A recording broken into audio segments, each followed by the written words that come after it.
교만한 포용을 버려라입니다. 교만한 포용을 버려라. 저는 집에 있을 때면 이 자녀들을 참 많이 혼냅니다.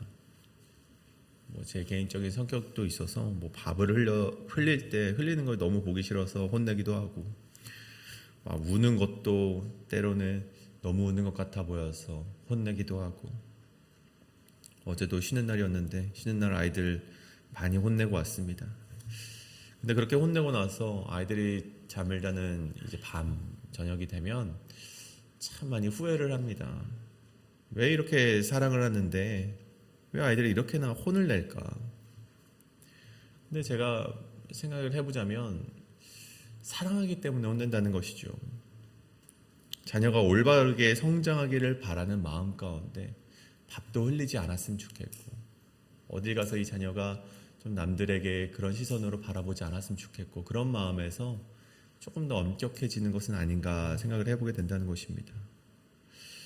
그런데 이 내 자녀가 아닌 다른 집 자녀를 바라볼 때는 조금 그 시선이 다릅니다. 다른 자녀가 밥을 먹다 흘려도 그렇게 화가 나지는 않습니다. 그 아이가 운다고 해서 장난이 심하다고 해서 제가 화를 내거나 그러진 않는다는 것이죠. 남들이 보기에는 참 제가 괜찮은 사람처럼 보일지 모르겠습니다. 다른 아이들을 막 그래도 혼내지 않고 괜찮아, 그럴 수 있지, 아이들이 그럴 수 있지, 그런 식으로 넘어가는 것을 보면서 제가 관대한 사람처럼 보이게 될 수도 있다는 것이죠. 근데 그 마음을 깊이 들여다보면 그것은 관대함이 아니라 사실은 이 무관심에 있다는 것입니다. 그 아이가 어떻게 자라든 어떤 사람이 되든 결국 사실 제가 그렇게 관심이 있지는 않다는 것이겠죠. 그런데 오늘 우리가 읽은 고린도전서 5장이 바로 이 문제에 대해서 좀 다루고 있다는 것입니다. 고린도 교회 안에는요, 심각한 음행의 죄악이 있었습니다. 그런데 더 심각한 것은 그 죄 자체만이 아니었죠. 그 음행한 자가 있다는 것이 고린도 교회의 심각한 문제가 아니었습니다. 더 큰 문제가 있었다면 그 죄를 바라보는 교회의 태도가 문제가 있었다는 것입니다. 그들은 그러한 심각한 음행의 죄가 있었음에도 불구하고 아파하지도 않았고 그 죄악들을 통곡하지도 않았고 바로잡으려 하지도 않았다는 것이 고린도 교회의 가장 큰 문제였다는 것입니다. 오히려 그 죄를 공동체 안에 그대로 두었죠. 여러분, 왜 그렇습니까? 오늘 우리는 이 지점에 대해서 우리 바울이 이야기하는 그 말씀을 함께 나누려고 합니다. 말씀드리자면 이 관대함처럼 보였던 태도가 사실은 관대함이 아니라 무관심이었고 공동체를 죄악으로 빠지게 하는 행위였음을 경고하는 이 바울의 이야기를 함께 나눔으로써 우리 안에 도사리고 있는 교회 안에서 나와는 관계없지라고 말하는 그런 무관심과 더 나아가 죄를 키워내는 그러한 태도들을 우리 시간 바로잡게 되는 그 시간이 되기를 간절히 소원합니다. 오늘 두 가지로 함께 나누어 볼 텐데, 오늘 말씀의 첫 번째는 교회 안에 음행보다 무서운 죄, 영적 포용력을 조심해야 한다입니다. 본문 1절입니다. 너희 중에 심지어 음행이 있다함을 들으니 그런 음행은 이방인 중에서도 없는 것이라 누가 그 아버지의 아내를 취하였다 하느노다. 오늘 바울이 이 고린도 교회 안에 있었던 음행의 죄악에 대해서 이야기를 하고 있죠. 그 죄악을 들어보니 아버지의 아내를 취했다. 누가 그 아버지의 아내를 취했다. 자녀 중에 아버지의 아내를 취했다, 이렇게 말하는 것이겠죠. 아마 여기서 어머니라고 표현하지 않았던 것을 보면 이 아버지의 아내, 즉 새어머니, 계모를 말하는 것입니다. 그렇게 우리가 받아들일 수 있겠죠. 그러니까 어떤 자녀가, 아버지의 자녀가 어머니의 이제 아버지의 새 아내였던 계모를 취하게 되는 그런 음행의 죄악이 고린도 교회에 있었다라고 우리 바라볼 수 있는 것입니다. 그러면서 이 바울이 하는 말을 보면 이런 음행이 이방인 중에도 없다라고 말을 하고 있습니다. 이 바울이 고린도 지역을 다 돌아다니면서 수소문하면서 물어봤겠습니까? 그런 뜻이 아니죠. 정말 이 세상에 이런 죄악이 없어서라기보다는 오히려 이방인들, 즉 그 당시 음란하다고 여겨졌던 고린도 지역 사람들마저도 이런 아버지의 새 아내를 취하는 것이 굉장히 치욕스러운 죄악이었음을 보여주는 대목이라는 것입니다. 그런 치욕스러운 죄악들, 세상마저도 수치스럽게 여기는 죄악을 고린도 교회에 있었던 한 성도가 행한 죄악이었다는 것이었죠. 그런데 보시면 바울이 지적하는 포인트는 이 음행의 행동 그 자체에 있지 않다는 것입니다. 다시 말해서 그 죄악을 막 혼내는 것이 아니라 다른 부분을 혼내고 있다는 것이죠. 오늘 2절입니다. 그리하고도 너희가 오히려 교만하여져서 어찌하여 통한이 여기지 아니하고 그 일 행한 자를 너희 중에서 쫓아내지 아니하였느냐. 바울이 보기에 이 고린도 교회가 당면한 정말 심각한 문제는 그 음행한 자를 혼내는 것이 아니라 그 죄를 보고도 아무런 반응을 보이지 않는 고린도 교회의 영적 무지에 있었다는 것입니다. 오늘 바울을 보십시오. 바울은 아주 확고합니다. 그런 자를 이 교회에서 내쫓아야 됐다. 너희는 그렇게 하지 않았다. 이 후에 우리 두 번째 내지에서 바울이 왜 이렇게 매정하게 내쫓으라 했는지에 대해서 함께 나눌 텐데 그 전에 앞서서 우리가 한 가지 먼저 생각해 보길 원합니다. 그렇다면 왜 고린도 교회 성도들은 그 음행을 저지른 자를 내보내지 않았는가? 왜 그렇게 세상마저도 수치스러워하는 그 죄악을 저지른 음행자를 왜 내쫓지 않았을까? 우리가 함께 생각해 보길 원합니다. 우리가 생각해 볼 수 있는 것은 여러 가지가 있습니다. 가장 먼저 생각해 보자면 서론에 말씀드렸던 그 사람에 대해서 별로 무관심했을 수도 있습니다. 죄를 짓던 말건 내 신앙과는 크게 관계가 없으니 내쫓으면 내쫓은 거고 아니면 많은 거고 그런 무관심이 있었을 수도 있습니다. 또 한간에서는 어떤 사람들은 이렇게도 해석을 하더라고요. 그 음행자가 굉장히 돈이 많은 사람이었어서 이 고린도 교회에 많은 돈을 헌금했기 때문에 감히 내쫓을 수가 없지 않았을까. 그런 말을 하는 사람들도 있었죠. 세 번째로는 이렇게 생각을 해볼 수도 있겠죠. 그들이 가지고 있었던 포용력 때문에 그랬을 수도 있습니다. 세상은 저 사람을 손가락질할지라도 우리는 그리스도의 사랑으로 저 사람은 품어주자. 우리가 흔히 갖는 포용력 아니겠습니까? 그런 포용력이 이 안에도 있을 수도 있겠죠. 이외에도 여러 가지 이유가 있었을 수 있지만 오늘 우리가 좀 더 자세하게 저들이 왜 그 음행자를 내쫓지 않았을지에 대해서 바울이 말하는 이유를 좀 자세히 들여다보자면 이런 말이 있습니다. 2절에 보면 너희가 오히려 교만하여져서 그 일을 행한 자를 너희 중에 쫓아내지 않았다라고 합니다. 너희가 오히려 교만하여져서. 네, 여러분 생각해 보십시오. 내쫓지 않은 것과 교만과 어떻게 연결할 수 있겠습니까? 여러분 어떻게 왜 죄인을 내보내지 않았던 것이 이것과 교만과 연결될 수 있냐 말입니다. 여러분 고린도 교회는 자신들이 그 죄인을 향한 침묵과 방관을 그 신앙적인 성숙으로 여기는 교만이 있었다는 것입니다. 어떻게 이것을 연결할 수 있습니까? 여러분 보십시오. 죄를 죄라고 말하지 않는 관대함이 그들은 신앙으로 여겼다는 것입니다. 징계하지 않고 그리스도의 사랑으로 품어주는 것을 그들이 신앙으로 여겼다는 것입니다. 여러분 이것이 그들이 가졌던 교만이라는 것이죠. 바울은 그 교만을 지적했던 것입니다. 결국 저들이 가졌던 이 포용력, 영적인 포용력, 이 잘못된 포용력이라는 교만이 음행자를 내쫓지 못하게 했다는 것이죠. 여러분 저는 오늘날의 교회가 여전히 가지고 있는 이 영적 교만이 바로 이 포용력이지 않을까 우리가 한번 말씀드리고 싶습니다. 여러분 공동체 안에서 죄가 생겨났을 때 교회들은 어떻게 흔히 이 문제를 처리하곤 합니까? 여러분 되게 이를 죄라고 고백하는 이들은요 흔치 않습니다. 여러분 죄를 정죄하는 것은 굉장히 불편한 일입니다.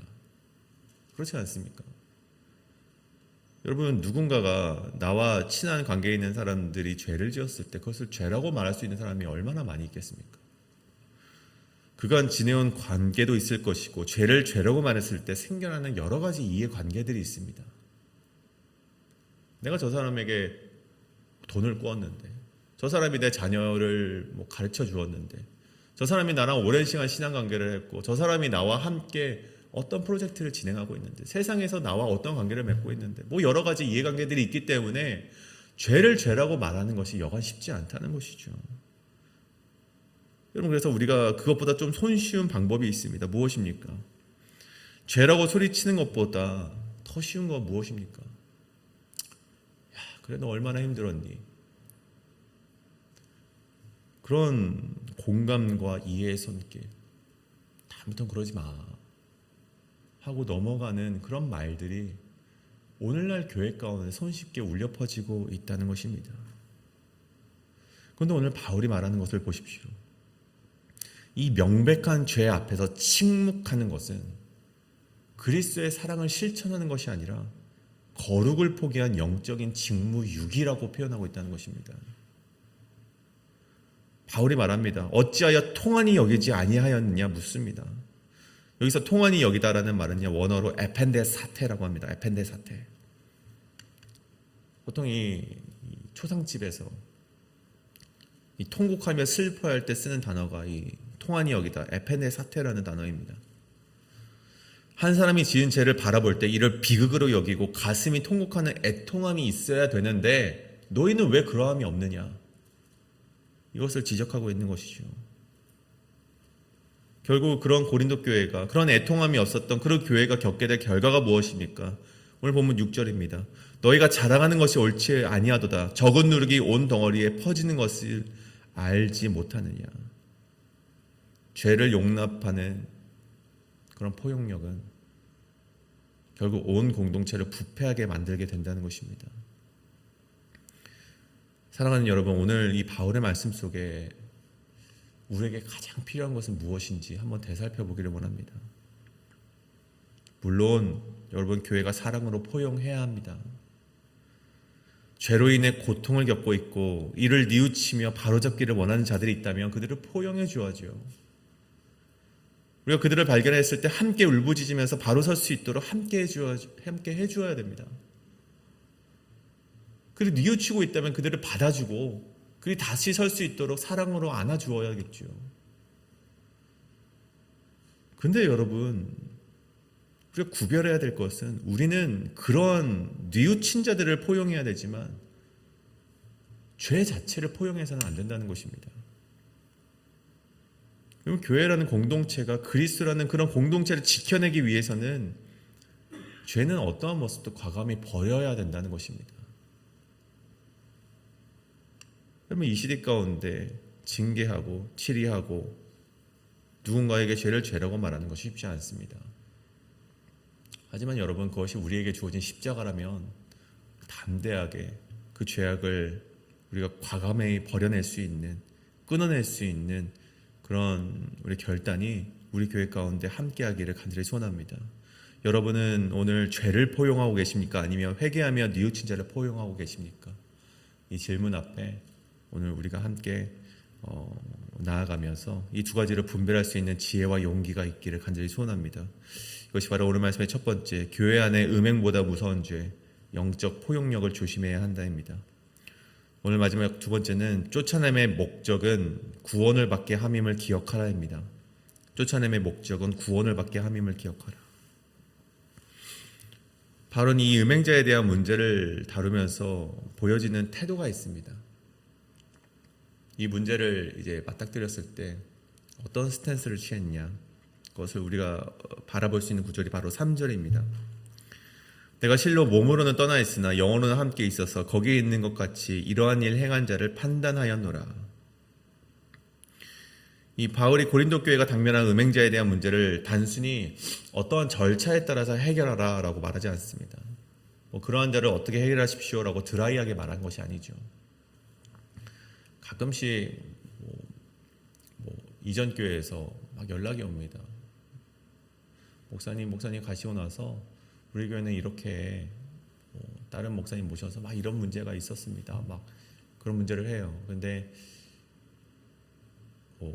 그 교회에 대해서 우리가 어떻게 말해주는 것, 그리고 이렇게 하십시오라고 말하는 것은 굉장히 민감한 문제죠. 왜냐하면 거기에도 영적 권위를 가지신 새로운 목사님이 오셨기 때문입니다. 근데 뭐 그 가운데 제가 예를 들어서 법으로는 이렇게 되어 있으니 법으로는 그렇게 하십시오. 그렇게 해야 됩니다. 여러분, 이렇게 말하는 것은 사실은 그 안에 사랑이 담겨 있는 말입니까? 그렇지 않죠. 제가 그런 이제 연락이 올 때마다 함께 기도하겠습니다. 아이고 그런 일이 있군요. 함께 기도하겠습니다 하고 넘깁니다. 근데 그것이 무관심이 아니라 저도 제가 할 수 있는 최대한 그거에 대한 사랑의 마음을 표현하는 것이고 정말 그러지 않게 되기를 간절히 바라는 마음 가운데 주어지는 메시지라는 것이죠. 근데 오늘 바울을 보십시오. 오늘 내가 실로 몸으로는 떠나 있으나 영으로는 함께 있어서 거기 있는 것 같이 이러한 일을 행하는 자를 판단하였다. 마치 바울이 그런 말을 하고 있다는 것이죠. 이게 무슨 말입니까? 이 편지를 쓸 당시 바울은 3차 전도 여행 중에 있었습니다. 바울은 이 교회와 멀리 떨어져 있었어요. 그러면서 그냥 드라이하게 법적으로 그렇게 하면 됩니다. 그런 자 뭐 신경 씁니까? 스트레스 받지 마시고 처벌하십시오. 법 다 있습니다. 그렇게 행동한 것이 아니라 내가 정말 영으로 당신들과 함께하고 있습니다. 내가 정말 이 영으로서 당신들과 이 문제를 통감하고 있습니다. 그렇게 오늘 표현하고 있다는 것입니다. 그렇게 통감하면서 내린 바울의 권고는 드라이하게 그런 법적인 문제를 하는 것이 아니라 여러분 4절과 5절에 이런 말을 쓰죠. 주 예수의 이름으로 너희가 내 영과 함께 모여서 우리 주 예수의 능력으로 이러한 자를 사탄에게 내주었으니 이는 육신은 멸하고 영은 주 예수의 날에 구원을 받게 하려 함이라. 아멘. 그런 통감하면서 공감하면서 정말 이 고린도 교회와 함께하는 마음 가운데 바울이 전해주는 그 권고는 이 음행한 자를 교회 공동체에서 내쫓으라고 명령했다는 것입니다. 오늘 본문의 표현으로는 사탄에게 내주었다는 것이죠. 되게 상징적인 표현인데 이 표현은 하나님의 통치와 보호가 있는 그 바깥으로 내보내라는 것입니다. 사탄이 통치하는 저 세상 밖으로 내보내라는 것이죠. 근데 여러분이 이 말씀을 잘못 이해하면 바울이 너무 냉혹한 것이 아닌가, 잔인한 것이 아닌가, 여러분 이렇게 받아들일 수 있는데 여러분 결코 그렇지 않습니다. 오늘 이 바울의 출교 명령 뒤에는 이 출교의 목적이 분명하게 담겨 있다는 것입니다. 보십시오. 이는 육신이 멸하고 영은 주 예수의 날에 구원을 받게 하려 함이라. 이 목적이 무엇입니까? 결국 그 영혼이 주 예수의 날에 구원을 받게 하기 위한 조치라는 것입니다. 다시 말해서 바울이 말하는 출교라는 징계는 죄인에 대한 최종 심판이 아니라는 것입니다. 바울이 그래서 그 앞서서 나 정말 너희와 함께 영이 너희와 함께 있다라고 말했던 것은 자칫하면 출교하라는 이 명령이 굉장히 드라이하게 그냥 법적으로서 그냥 치부해 버리는 것처럼 판단돼 버릴까 봐 그렇게 바울이 이야기했다는 것입니다. 근데 바울이 그런 것이 아니죠. 정말 통감하는 마음 가운데, 정말 공감하는 마음 가운데 저 사람을 출교하십시오. 그것이 저 사람을 살리는 길입니다. 그런 말을 던지고 있다는 것이죠. 다시 말해 범죄한 영혼이 구원을 받을 수 있도록 이 출교라는 징계를 통해 반성하게 하는데 그 목적이 있었다는 것입니다. 여러분 성경에는 이러한 징계에 대한 이야기가 있죠. 특히 우리 히브리서 12장을 보면은 6절에 주께서 그 사랑하는 자를 징계하시고 그 받아들이시는 아들마다 채찍질 하심이라 하였으니 너희가 참음은 징계를 받기 위함이라. 징계는 다 받는 것이거늘 너희에게 없으면 사생자여 친아들이 아니니라. 여러분 결국 바울이 말하는 것도 마찬가지입니다. 교회가 죄를 죄라고 말하고 때로는 아프게 권면하는 것은 범죄한 자가 주 예수의 날에 구원을 받게 하도록 하기 위한 사랑의 징계임을 우리가 기억하시기를 간절히 소원합니다. 뿐만 아닙니다. 우리가 바울이 그렇게 출교하라 내쫓으라고 명령했던 이유는요, 그 사람이 반성하고 다시금 돌아오게 하는 이유뿐만이 아니라 한 가지 더 큰 이유가 있습니다. 그것은 무엇입니까? 오늘 말씀의 6절에 보면 적은 누룩이 온 덩어리에 퍼지는 것을 알지 못하느냐. 사실 이 출교회는 그 사람을 다시 살리는 것도 있지만 또 한 가지는 이 공동체의 거룩성을 지키는 데 있었다는 것입니다. 7절이죠. 너희는 누룩 없는 자인데 새 덩어리가 되기 위하여 묵은 누룩을 내버리라. 누룩이 없는 자로서 있어야 하는데 그런 죄라는 누룩이 들어오면 그 죄란 작은 누룩으로 하나라도 그 온덩어리에 퍼지는 것을 너희가 알라는 것입니다. 너희가 작은 죄악을 그렇게 꽁꽁 싸매고 놓으면 결국에는 너희 공동체 자체가 죄악된 공동체가 되어버릴 것인데 그것을 방지해야 한다. 이를 위해서 예수 그리스도가 희생하지 않았느냐. 이것을 오늘 바울이 말하고 있다는 것이죠. 공동체 전체를 죄의 누룩으로부터 지키기 위한 거룩의 결단을 위해 바울은 오늘을 또 저 사람을 내보내라고 말을 하고 있다는 것입니다. 사랑하는 여러분, 오늘 우리 그 교회가 그런 바울이 말하는 그런 교회가 되기를 간절히 소원합니다. 죄 앞에서는 거룩을 위해 단호해지지만 회개하는 자 앞에서는 따뜻하게 안아주는 교회, 그런 교회가 우리 교회가 되기를 간절히 소원합니다. 죄를 품는 교회가 아니라 죄인을 살리는 교회, 죄를 방치하는 교회가 아니라 회개와 회복으로 이끄는 교회, 그런 공동체가 되어지기를 간절히 소원합니다. 그러기 위해서 우리에게 필요한 것은 무엇입니까?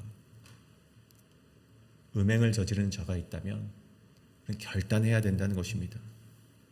오늘 그뿐만이 아닙니다. 오늘 그런 음행하는 자뿐만이 아니라 오늘 말씀을 보십시오.